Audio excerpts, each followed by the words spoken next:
seja bem-vindo a mais uma aula do curso de Mecânica Básica da Master Cooler.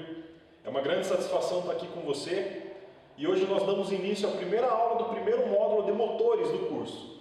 Tá? Hoje nós vamos falar sobre ciclo de Otto, nós vamos falar sobre os 4 tempos que compõem esse ciclo. A gente vai detalhar certinho para você, vai te explicar o que é isso. Nós vamos falar também sobre alguns componentes internos do motor, tá? A gente vai explicar, tem algumas peças aqui, a gente vai exemplificar para você, vai te detalhar algumas coisas aí, vai trazer informação, tá? E algumas características também desses componentes, desse funcionamento, de como que ocorre esse ciclo, o que compõe esse ciclo, de que maneira que atua, de que maneira que a força é gerada dentro do motor, tá bom? Nessa aula nós vamos detalhar isso daí para você. Espero que você esteja bem disposto e vamos trabalhar, beleza? Vamos conhecer um pouquinho mais, vamos entender como que funciona isso daí, tá bom? Ciclo de Otto. Por que nós vamos falar um pouco sobre ciclo de Otto? Eu acho que é importante você conhecer um pouquinho da origem, os fundamentos do funcionamento desse ciclo termodinâmico que nós chamamos, para que você entenda um pouco de como que ocorreu isso lá atrás e como foi se desenvolvendo até os dias de hoje.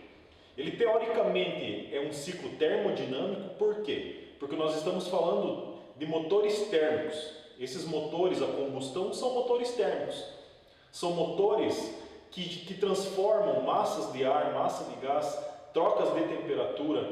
Eles transformam o calor em energia motriz, em energia mecânica. Tá? E ciclo de Otto é em homenagem a Nicolaus Otto, que há mais de um século, especificamente em 1876, ele patenteou esse nome porque ele foi o desenvolvedor desse ciclo. Ele percebeu que essa troca de energia, de calor, de temperatura, poderia gerar força. Tá? E a gente fala também, a gente tem que considerar os 4 tempos que compõem esse ciclo. Os 4 tempos são admissão, compressão, combustão ou explosão e exaustão. São os tempos que caracterizam os motores, o funcionamento dos motores termodinâmicos, e recebem o nome de ciclo Otto em homenagem a esse alemão que há mais de um século desenvolveu essa teoria que é aplicada até hoje nos motores da atualidade. Então, para iniciarmos, é importante que saibamos que um motor térmico, um motor a combustão, ele precisa de uma mistura de ar e combustível, ele precisa ter compressão e ele precisa ter ignição para poder explodir essa mistura. Tá?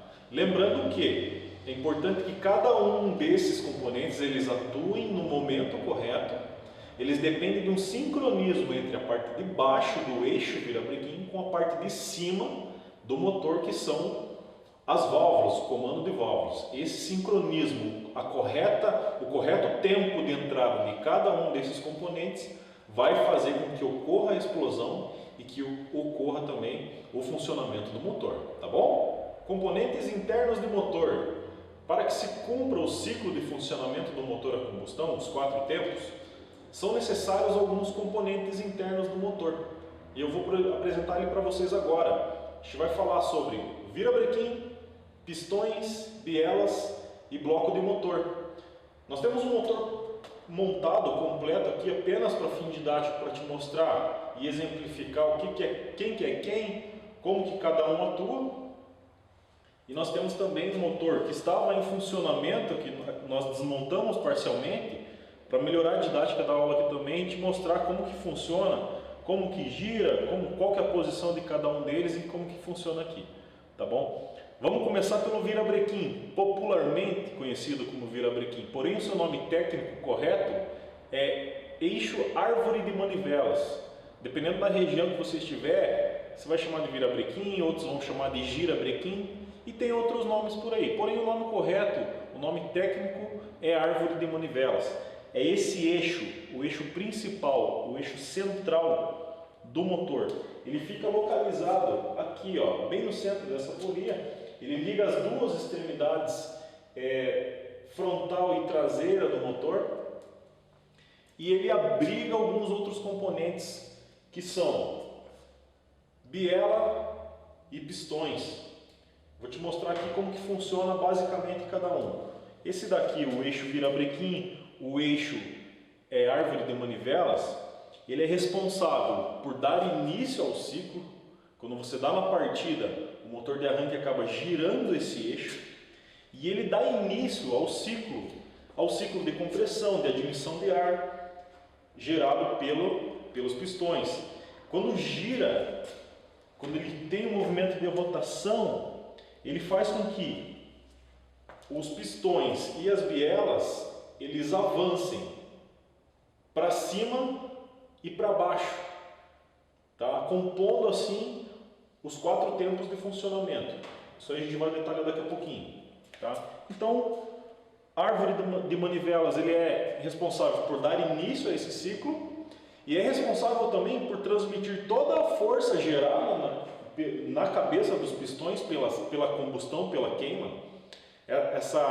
Esse calor transformado em energia motriz é transferido do pistão para a biela, que vai fazer com que tenha um movimento de rotação na árvore de manivelas, sendo que a árvore de manivelas ela é responsável também para transferir essa força gerada dentro do motor para a transmissão para as rodas.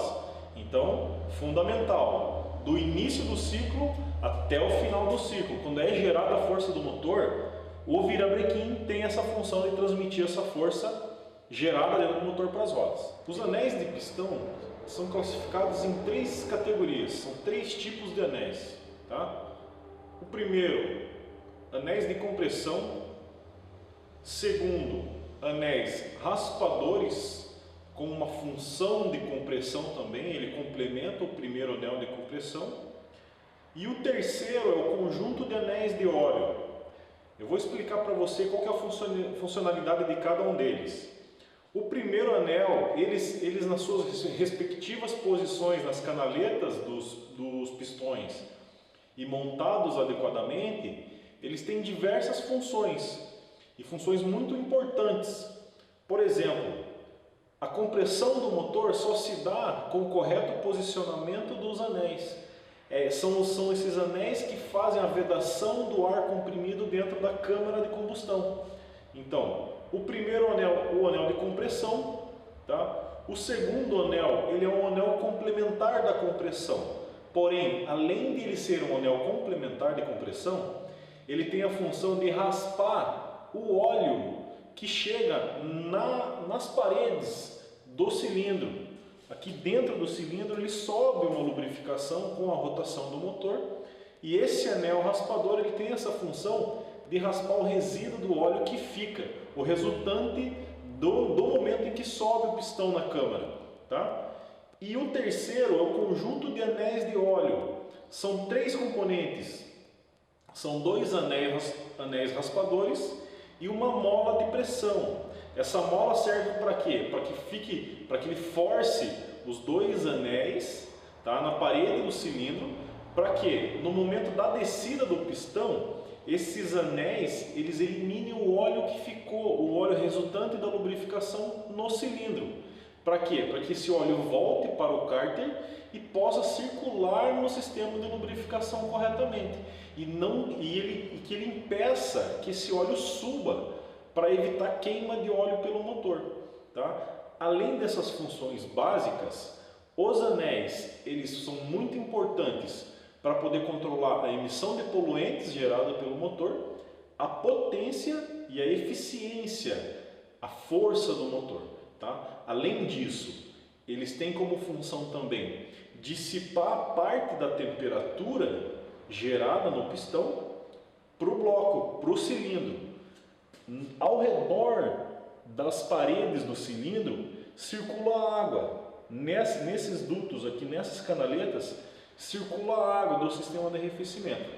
E esses anéis, o primeiro principalmente, ele tem essa função de ajudar a fazer a troca da temperatura do pistão, que é muito alta, ele passa a parte da temperatura do pistão para o cilindro. Tá? O cilindro está num processo de arrefecimento e é dessa maneira que ocorre a troca de temperatura. Tá bom? Então, compressão, raspagem de óleo, troca de temperatura potência, emissão de poluentes, emissão de gases, está totalmente relacionado aos anéis de pistão e a sua correta posição e aplicação, beleza? O bloco do motor, basicamente, é a estrutura do motor. É ele responsável por abrigar todos os componentes internos e externos, tá? Usando esse bloco aqui como demonstração, você vai poder entender como que funciona, como que são abrigados esses determinados itens e quais são as suas respectivas posições de funcionamento. Nesse caso aqui, ó, você percebe que nas câmaras de combustão, nos cilindros do bloco, ele abriga os pistões com anéis, tá? Ele aloja os pistões, é na câmara de combustão que ocorre a compressão, ocorre a queima, tá? Você pode perceber que tem dutos, aqui ele divide dutos de água do sistema de arrefecimento, que circula a água para poder refrigerar o motor. Juntamente ele tem canais de óleo de entrada e saída de óleo. É por onde o óleo circula do cabeçote para a parte de baixo do motor, tá?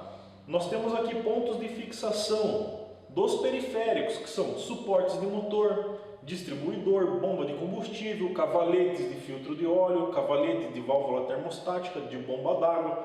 Então, todos os itens externos são fixados no bloco também. Nessa superfície vai fixado o cabeçote, tá? Através de parafusos, de porcas, de prisioneiros, depende do modelo do motor, tá? Então é o bloco do motor que recebe todos esses componentes para que possa compor o funcionamento, desde componentes internos até componentes externos. Nesse caso aqui, nós podemos perceber que o virabrequim ele é fixado no bloco do motor através de mancais. Esses mancais são os pontos de fixação do eixo árvore de manivelas, tá?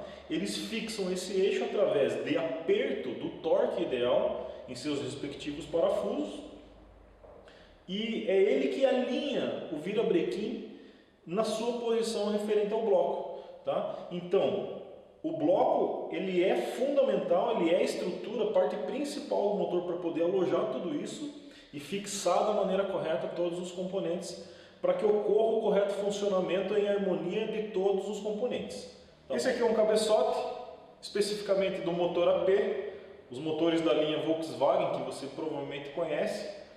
E ele é composto por um bloco em alumínio, tá? Comando de válvulas, que é o responsável por fazer a abertura e o fechamento das válvulas em seus respectivos tempos, nos tempos corretos do ciclo do funcionamento do motor, tá? Nesse caso aqui, 8 válvulas, 2 por cilindro, sendo uma de admissão e uma de escapamento para cada cilindro, tá? Você percebe que tem canaletas também de circulação de óleo e circulação de água, e ele é fixo na parte superior do bloco ali. Para quê? Com um sincronismo entre a parte de cima, que é o cabeçote, com a parte de baixo, onde vão os pistões, ocorra esse sincronismo, ocorra o posicionamento correto das válvulas para que ocorra a compressão, para que ocorra a queima do combustível com o ar dentro do motor e gere a força, gere o calor, tá? Então é o sincronismo entre a parte de baixo do bloco com a parte de cima do cabeçote que vai gerar o funcionamento, que vai fazer com que ocorra a compressão e vai fazer com que ocorra o funcionamento do motor. Beleza? Para fixação do nosso conteúdo da aula de hoje, nós temos esse motor aqui na bancada, montado, completo, e para fins didáticos nós vamos usar ele como exemplo para mostrar a posição dos componentes, qual que é o lugar de cada um desses itens que nós conversamos nessa aula. Por exemplo, o eixo virabrequim, os periféricos, bomba d'água, suporte de motor, distribuidor, o bloco do motor. Aqui você pode observar a parte de bloco que nós explicamos, a parte de cabeçote. Isso daqui nas próximas aulas nós vamos detalhando aos poucos, tá? Na próxima aula nós vamos trabalhar um pouco mais, nós vamos aprofundar nessa parte de cabeçote, na parte de algumas funcionalidades do motor. Nós vamos falar também muito importante sobre lubrificação e arrefecimento, tá? Então é muito importante que você acompanhe a gente aí nas próximas aulas. É muito importante que você mande as suas dúvidas também, para que nós possamos complementar as aulas e trazer o melhor conteúdo para você. Tá bom? Por hoje é isso, muito obrigado pela tua companhia e até a próxima aula. Obrigado!